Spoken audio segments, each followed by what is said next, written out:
Bonsoir à toutes et à tous, heureux de vous retrouver pour la tranche info en direct sur votre antenne Canal 17 Télévision.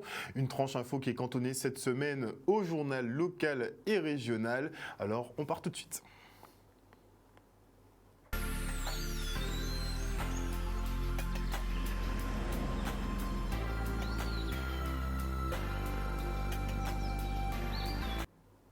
Nous sommes le jeudi 10 juin 2021 et notez que le gifleur d'Emmanuel Macron a été condamné aujourd'hui à 18 mois de prison, dont 4 fermes. Damien Tarel a donc été incarcéré dès sa sortie d'audience. La scène finalement qui lui aura valu tous ses problèmes s'est produite lors d'un déplacement dans la Drôme ce mardi 8 juin. Et ce jeune homme, effectivement, qui n'avait pas d'antécédents, justifie son geste en disant, je cite, « Si on reste dans la réalité, j'ai juste giflé Emmanuel Macron car un sentiment d'injustice m'a parcouru. Cela n'a rien à voir avec la chevalerie ou mes activités personnelles. » En tout cas, 4 mois de prison ferme, c'est quand même une très grosse sanction. Et en plateau avec moi, Olivier Félix, journaliste à Canal 10 Télévision. Bonsoir Olivier. Bonsoir Harold. Et on va revenir avec toi justement sur cette conférence de presse du procureur relatif à un meurtre. Effectivement, donc je sors de la conférence de presse concernant le meurtre de la jeune femme qui avait eu lieu à Butan, enfin à Bémao. Et vraisemblablement... On soutenait son mari, je crois. Voilà. Il ne s'agit pas de son mari, mais quelqu'un de son voisinage. Le procureur n'a pas été très précis. Il a préféré rester... Donc on n'a pas de nom, on ne sait pas. On n'a pas de nom, on sait simplement qu'il s'agit d'un jeune de 17 ans. 17 ans. Oui, d'un mineur. Et donc il y a des experts qui sont venus de la métropole qui ont utilisé de nouvelles technologies pour pouvoir reconstruire la scène de crime. Et donc voilà. Donc ils ont pu démêler le vrai du faux. Ils ont repéré, enfin il y a eu c'est grâce à l'ADN qu'il a pu être repéré. Et il est placé en détention à partir d'aujourd'hui. D'accord. Donc le mari finalement est disculpé pleinement et on se retrouve avec un jeune adolescent de 17 ans effectivement. Qui va comparaître. Qui comparaît en ce moment et qui risque d'aller en prison d'ici ce soir. Quasiment assurément. C'est ce que le procureur a demandé en tout cas. Il a déjà demandé, on sait déjà à peu près la peine qui sera requise. On ne sait pas encore. Ok. Merci beaucoup en tout cas pour ce compte-rendu puisque ça vient tout juste de se faire. Merci Olivier. Et notez également que la qualité de l'air est toujours mauvaise ici en Guadeloupe. Donc faites très attention à ces particules fines qui sont présentes dans l'atmosphère. Et si vous faites des allergies, n'oubliez pas de porter un masque ou d'éviter les activités physiques. On aura droit quand même à un retour plus ou moins à la normale et au vert d'ici demain. Et on parle de ce deuxième jour de manifestation des marins-pêcheurs contre la hausse du prix des carburants. Ce dernier s'est littéralement enflammé et a pris 32 centimes depuis janvier. L'objectif des pêcheurs, trouver des solutions rapides sans mettre encore plus en difficulté la population. Ils l'ont fait grâce à une mobilisation finalement exclusivement en mer. Pour autant, il ne s'agit pas non plus de les prendre pour des cons. Et on pèse nos mots, les pêcheurs aspirent à une rentabilité de leur activité qui consiste tout simplement à nourrir la population guadeloupéenne. Le reportage de Michel Depape. C'est le prix du carburant et je pense qu'on a bien fait passer le message. Aujourd'hui, je pense qu'il n'y a rien qui puisse empêcher qu'on puisse avoir des solutions rapides à notre requête. On sort de une bonne année de Covid. Il y a beaucoup de personnes qui ont de grosses difficultés, beaucoup de chefs d'entreprise aussi qui ont de grosses difficultés. Donc il faut pouvoir comprendre ça et on considère qu'avec les moyens qui sont les nôtres, on n'a pas à mélanger la population à ça aujourd'hui. Donc il y a d'autres possibilités de faire les choses, d'autres moyens pour atteindre nos objectifs. Certains diront que c'est peu, certains diront que c'est beaucoup, et que c'est quasiment impossible, alors que tous les chiffres montrent que c'est possible en réalité. On a un prix du baril qui est 70-80 $, qui est beaucoup moins cher qu'il y a 2-3 ans. Et pour autant, on a un prix de carburant qui est 30 centimes plus cher. On s'est pris 32 centimes d'augmentation de janvier à juin aujourd'hui. Ce sont des choses qui sont incompréhensibles vu la conjoncture. Tout ça parce que certaines entreprises refusent veulent encore gagner de l'argent et profiter sur le dos des pêcheurs, sur le dos des citoyens, de ceux qui entreprennent. On ne demande pas d'argent en réalité, hein. On n'a jamais demandé d'argent. On demande simplement la possibilité de pouvoir travailler, de continuer notre activité, à nourrir la population, à nourrir nos familles et à ce que nos entreprises soient rentables, tout simplement. Et parlons d'une énième mobilisation, mais cette fois-ci au niveau santé. Les psychologues cliniciens se mobilisent pour revendiquer leur autonomie. Dans le même temps, 21 organisations professionnelles se sont rassemblées aussi au niveau national. L'objectif, demander la réactualisation du code de déontologie imposé par le système français, un décret aux allures de décision dictatoriale avec ses forfaits 100% psy enfants. Pour en bénéficier, les patients doivent consulter un généraliste qui délivre un certificat médical. Avec celui-ci, vous aurez accès à des entrevues de 30 minutes max avec votre psy pour la modique somme de 22 €, une mise sous tutelle entre guillemets qu'ils n'acceptent pas. Ils étaient rassemblés devant l'agence régionale de santé à Dotemar, aux Abîmes. Le reportage de Olivier Félix et Marine Molza. Nous sommes des professionnels, des psychologues, qui aujourd'hui sommes mobilisés parce qu'un décret vient nous imposer une manière de travailler qui constitue le fondement même de notre profession et qui a caractérisé nos combats depuis des années, à savoir une liberté, une autonomie par rapport à l'utilisation des outils que nous pouvons utiliser pour pouvoir venir en aide aux personnes qui viennent nous consulter. Dans les CMP, les listes d'attente sont interminables. Il faut souvent attendre très très longtemps. Donc quand vous vous sentez mal, quand vous n'êtes pas bien, vous souffrez d'une dépression, attendre plusieurs mois pour avoir un psychologue, c'est pas facile, quoi. Par ce décret, on occulte tous ceux qui font de la recherche, tous ceux qui sont sur le plan expérimental, tous ceux qui sont dans la psychologie du travail, parce que on impose une consultation à 30 minutes, 22 € remboursés par la sécurité sociale et prescrits par un médecin. Ce qui fait la particularité de notre profession, c'est cette autonomie que nous avions qui permettait à une personne qui voulait consulter un psychologue sans avoir à passer par un médecin. Et là, je crois que c'est au niveau général, il y a vraiment un problème au niveau psychologique, quoi. Les gens sont pas bien, sont pas heureux, quoi. Ils ont l'impression que plus les choses vont, moins ils sont contents dans leur travail. La fonction première du psychologue, c'est d'accueillir la parole et de la médiatiser, de permettre au sujet de pouvoir rebondir et s'en sortir. Aujourd'hui, je dirais que c'est plus la population qui risque d'en pâtir. Et on parle de tourisme avec la présentation du nouveau site internet du CTIG qui, si je ne m'abuse, a coûté quand même un bras. Le reportage. C'est une révolution digitale grosse, puisqu'en fait, on avait déjà l'outil. L'important aujourd'hui, c'est d'être en avance sur son temps. Et il fallait donc le relooker, il fallait le rafraîchir, il fallait lui donner de nouvelles fonctionnalités.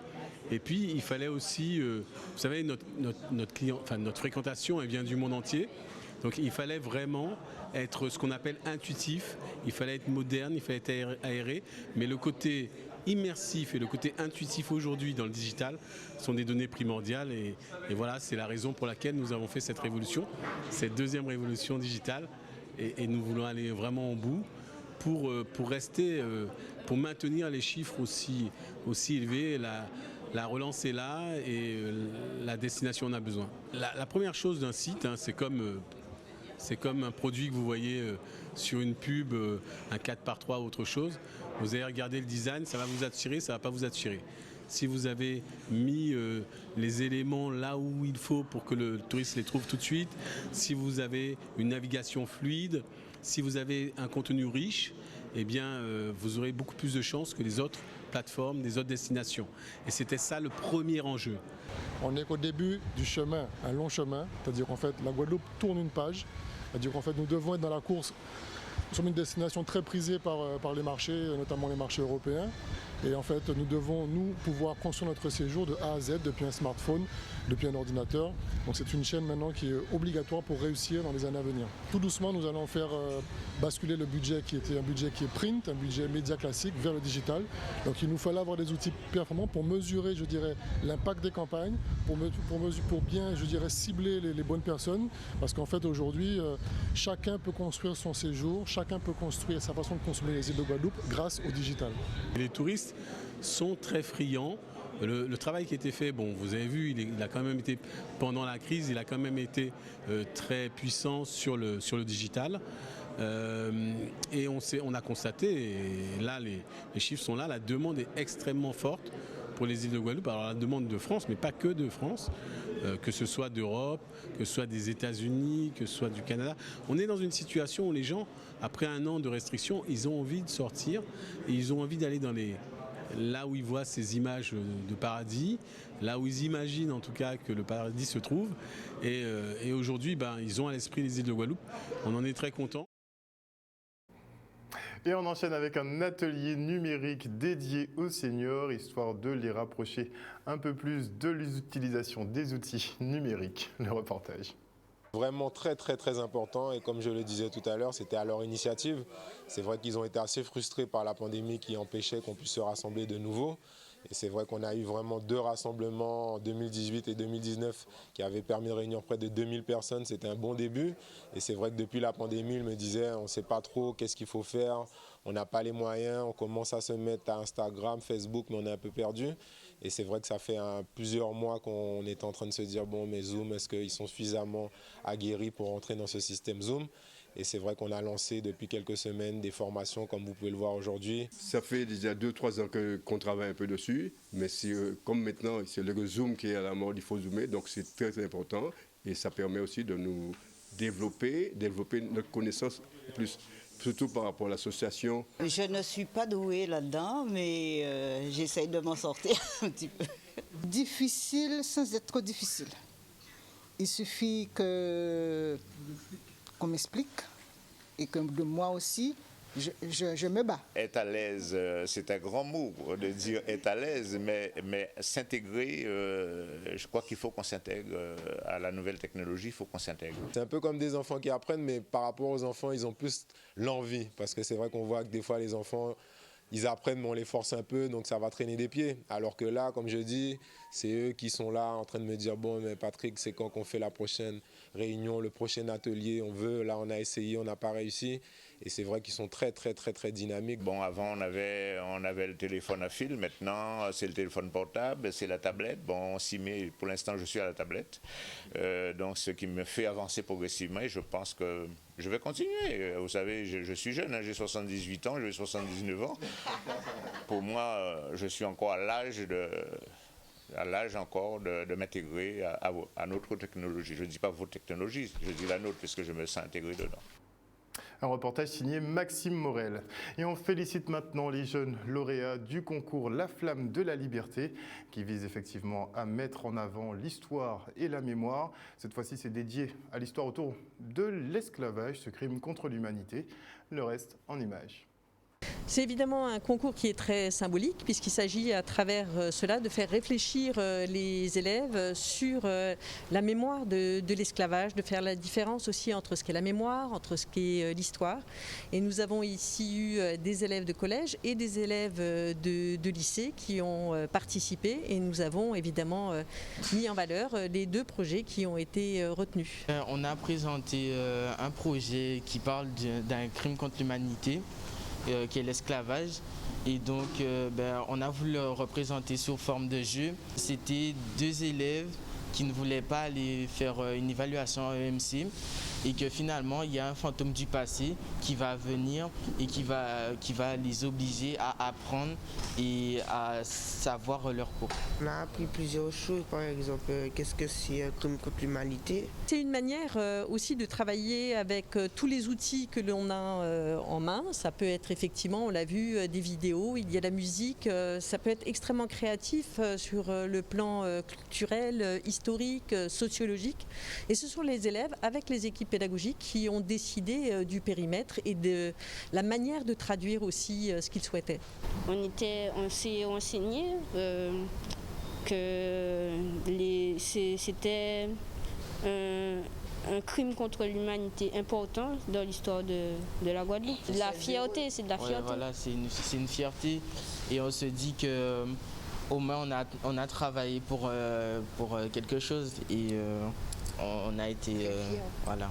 Je crois que soit on peut faire d'autres vidéos ou sinon on peut par exemple créer des jeux comme nos camarades et on espère que les personnes vont prendre conscience que l'esclavage c'est un crime contre l'humanité et qu'il faut remédier à ça. Effectivement, dès lors qu'on travaille sur un projet, je crois qu'on suscite aussi l'intérêt des jeunes et on développe leur motivation et je crois que chacun dans leur domaine a vraiment apprécié de se réapproprier aussi leur histoire. Bien sûr, c'est peut-être aussi le cadre de cette égalité qui apparaît dans le titre, la flamme de l'égalité. Et les élèves du centre pénitentiaire de BMAO sont nos élèves et nous sommes aussi très fiers d'eux et des résultats qu'ils ont obtenus dans ce cadre. Un reportage signé Stanley Manicor et Alexandro Dover. Et maintenant, on se rend au lycée Carnot à Pointe-à-Pitre où la section musique s'est défoulée aujourd'hui sur du quadrille, musique traditionnelle qui devrait rester d'ailleurs au goût du jour. Le reportage. J'essaye de mettre en lumière le quadrille parce que c'est quelque chose de précieux et de montrer aussi que d'autres personnes sont capables de le jouer, que les jeunes peuvent le jouer, peuvent s'y intéresser. C'est aussi quand même quelque chose de très représentatif de la culture créole et je pense qu'il ne faut pas que ça disparaisse.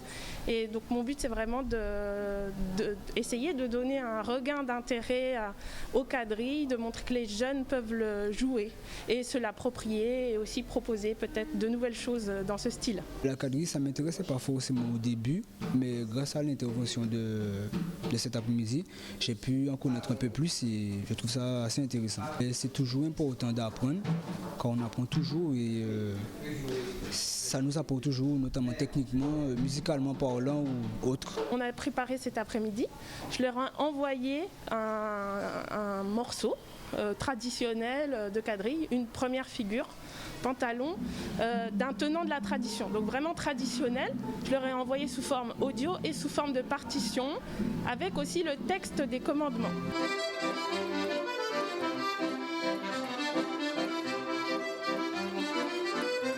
Donc je vais leur présenter les quadrilles en général, créole et africain. Et parler après plus précisément du quadrille de Guadeloupe. C'est avantageux de mélanger tous les styles pour être plus riche dans son jeu. À l'horizon, la terre a joint le ciel, maman.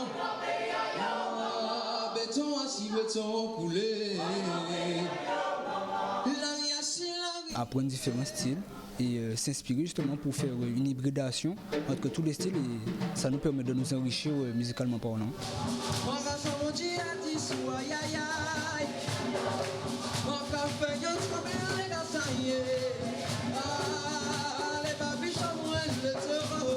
Donc il faut que les musiciens viennent dans les écoles, dans les lycées, dans les écoles primaires, dans les maternelles.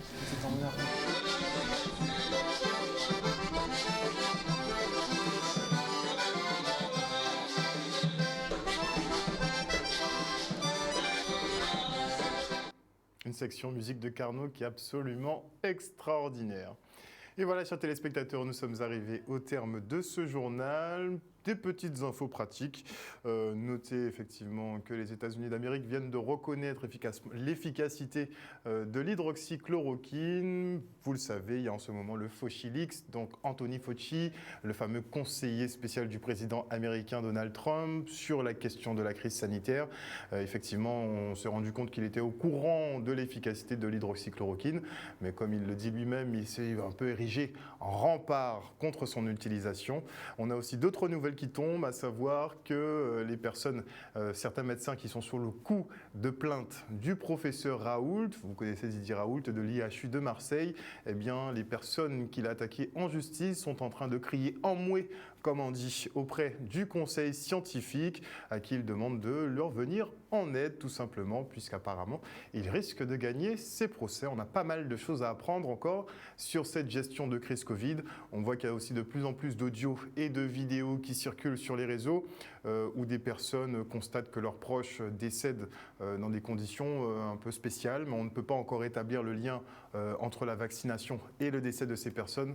En tout cas, si vous avez des témoignages, n'hésitez pas à prendre contact avec nous à canal10rédaction@gmail.com, ou je vous laisse aussi mon mail personnel lusharold@gmail.com, parce que bon, on voit beaucoup de choses qui circulent, on va essayer un peu de démêler le faux du vrai.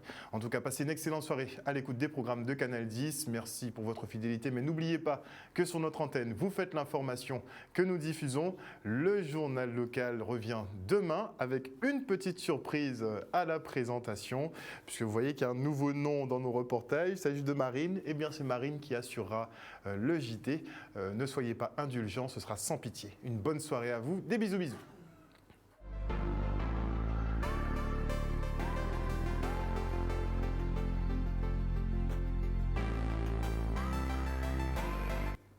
Et à venir sur Canal 10 Télévision, de la politique, de la politique, de la politique. Vous le savez, nous sommes dans la dernière ligne des régionales. Bon, une ligne de 15 jours quand même, hein, puisqu'on aura le premier tour donc le 20 juin prochain. Les premiers Hunger Games finalement. Et avant la coupure pub, je dis bonsoir à Maggie Delaney, bonsoir à Joyce Gabo, bonsoir à Odia Villeroy, bonsoir à Johanna Bon, bisous Johanna Bon, bonsoir à Claudie Giraud-Girard. Bonsoir à Maggie Delaney, bisous Maggie, bonsoir à Lydie Ratier, bonsoir à qui d'autre, bonsoir à Lydie Dorville, à Luc Saline, bonsoir à Bertrand Herlem, bonsoir à qui d'autre, à Teddy Chelnico, à Mahab Trinity, Otep Mahab Trinity, bonsoir à Harry Gourdine. Harry Gourdine qui nous dit tout va mal en Guadeloupe, sauf pour les politiciens, bizarre, panique de l'eau. Rien n'a changé, hein, Vidisote, hein. Bref. Ensuite, bonsoir à Marie-Hélène Borès. D'ailleurs, en parlant d'eau, je vous retiens 2 petites secondes. Vous avez la commission d'enquête parlementaire qui est effective en ce moment. Donc, vous savez qu'il y a des auditions qui ont cours. Lundi 7 juin, donc, nous avons eu l'audition d'Amélus Hernandez, qui est ex-président du SIAG, du syndicat intercommunal de gestion de l'eau, vous le savez. Et son audition dure 7 heures. Elle est particulièrement intéressante. Elle est disponible sur le site de l'Assemblée nationale. Et demain, donc ce vendredi 11, vous aurez droit aux auditions de Valérie Denux, directrice de l'ARS, d'Alexandre Rochat, le préfet actuel. On aura aussi M. Philippe Gustin, l'ex-préfet de région Guadeloupe. On aura M. Ben Saïd, le directeur des finances publiques. A priori, des représentants de la Générale des Eaux d'antan devraient être auditionnés aussi, mais ça c'est sous réserve de leur validation. Et on aura aussi les responsables de régie, de syndicats intercommunaux qui seront auditionnés. Donc une grosse journée d'audition par rapport à cette problématique de l'eau. Ça commence à la mi-journée, je crois un peu après-midi, je n'ai pas l'horaire exact, mais rendez-vous sur le site de l'Assemblée nationale, tout est disponible. Une bonne soirée à vous, on se retrouve demain. Des bisous, des bisous.